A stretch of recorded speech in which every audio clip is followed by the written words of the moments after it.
చావుతో పోరాడుతున్న తన అభిమానికి ప్రాణం పోశాడు ఓ నటుడు. వైద్యం చేయలేక డాక్టర్లు కూడా చేతులెత్తేసిన మొండి రోగాన్ని ఎదుర్కొంటున్న పేషెంట్కు ధైర్యం చెప్పాడు. అండగా ఉంటానని ఆ ధైర్య వచనాలు చావుతో పోరాడుతున్న రోగికి కొండంత బలాన్నిచ్చాయి. మాట మంత్రమో దేవుడు చలవతో ఆమె మృత్యువును జయించి చిరునవ్వులతో బయటకొచ్చింది. ఇంతకీ ఆమె ఎవరో కాదు, ఖమ్మం జిల్లాకు చెందిన శ్రీజ. పవన్ కళ్యాణ్ జన్మదినం సందర్భంగా ఆయన అభిమానాన్ని దగ్గరుండి చూసిన బాలిక జీవితంలో చోటు చేసుకున్న రియల్ స్టోరీ.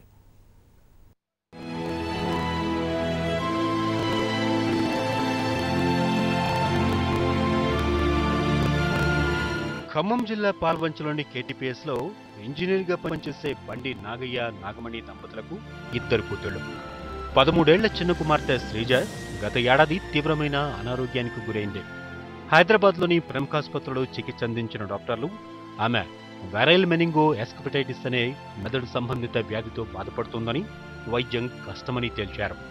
దీంతో వేదనతో కుంగిపోయిన బాలిక అమ్మానన్న కూతురిని తిరిగి ఇంటికి తీసుకెళ్లలేక ఖమ్మంలోని ఓ ప్రైవేటు వైద్యశాలలో చేర్పించారు. అప్పటికే కోమా దశకు చేరుకున్న శ్రీజ తన అభిమాన నటుడు పవన్ కళ్యాణ్ను చూడాలనే తీరని కోరిక మిగిలిపోయిందని తన తల్లిదండ్రులతో చెప్పింది.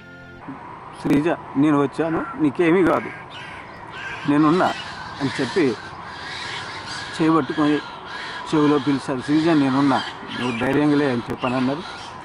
ఎప్పుడైతే సారి యొక్క స్పర్శ, చేతి స్పర్శ ఎప్పుడైతే తగిలిందో, ఆమె అన్కాన్షియస్లో కోమాలో ఉన్నట్టు ఆమె కదలికి వచ్చి కళ్ళు తెరిచి చూడటం, సారిని గట్టి పట్టుకోమంటే పట్టుకున్నది. ఆ విధంగా ఒక 20 రోజుల తర్వాత ఆమె కొంత పూర్తిగా కోలుకోవటం జరిగింది. మృత్యుతో పోరాటం చేస్తూ చివరి దశలో ఉన్న కూతురి కోరిక ఎలాగైనా తీర్చాలనే పవన్తో వారు మేక్ ఎ విష్ ఫౌండేషన్ స్వచ్ఛంద సంస్థ మీడియా సహకారంతో పవన్ కళ్యాణ్కు విషయాన్ని చేరవేశారు. వైజాగ్లో హుదూద్ తుఫాన్ బాధితుల పరామర్శలో ఉన్న పవన్ ఈ విషయాన్ని తెలుసుకొని స్పందించారు. విశాఖపట్నం నుంచి రోడ్డు మార్గం ద్వారా ఖమ్మంలో శ్రీజ చికిత్స పొందుతున్న ఆసుపత్రికి నేరుగా వెళ్లారు. దాదాపు గంటన్నరసేపు శ్రీజ చెంతనే ఉండి ఆమెకు ధైర్యం చెప్పారు. తన వెంట తెచ్చిన చిన్న ఆంజనేయ స్వామి విగ్రహాన్ని శ్రీజ చేతిలో ఉంచి ఏం కాదనే భరోసాను నింపి తిరిగి ఆరోగ్యం కుదుటపడిన తర్వాత మళ్లీ కలుస్తానని మాటిచ్చి తిరిగి వెళ్లారు. పవన్ వచ్చి వెళ్లిన తర్వాత అప్పటి వరకు అచేతన స్థితిలో ఉన్న శ్రీజ ఆరోగ్యంలో అనూహ్య మార్పులు సంభవించాయి. నెల రోజులు తిరగకుండానే సంపూర్ణ ఆరోగ్యవంతురాలైంది.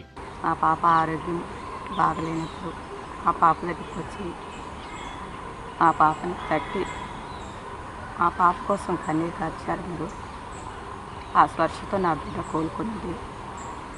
నీ బర్త్డేకి నేను రాలేకపోతున్నాను, అందువలన హెచ్ఎం టీవీ ఛానల్ ద్వారా మరొకసారి జన్మదిన శుభాకాంక్షలు తెలియజేస్తున్నాను. శ్రీజ కుదుటపడిన ఆరోగ్యం విషయం తెలుసుకున్న పవన్ ఈ ఏడాది ఏప్రిల్ 20న చిన్నారి కుటుంబాన్ని హైదరాబాద్లోని తన ఇంటికి ఆహ్వానించారు. శ్రీజను ఆప్యాయంగా పలకరించారు. వారితో కలిసి భోజనం చేసి ఇంటి బయటకు వచ్చి మరీ వారిని సాగనంపారు. అలా పవన్ ఇచ్చిన సపోర్ట్ ఆ కుటుంబానికి ఆనందాన్నిచ్చింది. పవన్ కళ్యాణ్ జన్మదినం సందర్భంగా శ్రీజ కుటుంబ సభ్యులను హెచ్ఎం టీవీ పలకరించగా పవన్తో తమ అనుబంధాన్ని గుర్తు చేసుకున్నారు.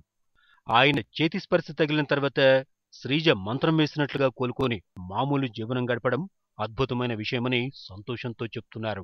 Happy birthday to you Pawan మామయ్య. నువ్వు ఇలాంటి పుట్టినరోజులు చాలా జరుపుకోవాలని మేమందరం ఆశిస్తున్నాము. క్షణం తీరికలేని జీవితం గడిపే స్టార్ హీరో పవన్ సామాన్యులమైన తమ కూతురి ఆరోగ్య విషయంలో స్పందించి రావడం, మానవీయ విలువలు మదినిండా నింపుకున్న పవన్ కళ్యాణ్ ప్రజల గుండెల్లో నిజమైన హీరోగా చిరస్థాయిలో గుర్తుండిపోతారని మనసారా కృతజ్ఞతలు చెప్తున్నారు. పవన్ కళ్యాణ్ గారు వచ్చిన రోజు మాత్రం ఆ పాప గుర్తుపట్టలేకపోయింది. తర్వాత కొంచెం మళ్ళీ డిట్యూరేట్ అయింది. అండ్ స్లోలీ ఆయన వచ్చిపోయిన తర్వాత మళ్ళీ she started recovering. And final డేస్లో యాక్చువల్లీ ఆయన గారు వచ్చిపోయారనే పాపకి తెలియదు. మేము ఫోటోగ్రాఫ్స్ అవి చూపించిన తర్వాత she felt very happy. And ఆ ఆనందం పాపని రికవర్ చేయడంలో బాగా తోడ్పడి ఉంటుంది. కష్టాల్లో ఉన్న మనిషికి మంచి మాట, నేనున్నానని అండగా నిలబడే మనిషి దొరికితే చావునైనా జయించవచ్చని శ్రీజ లాంటి వారిని చూస్తే అనిపించడంలో తప్పేలేదు.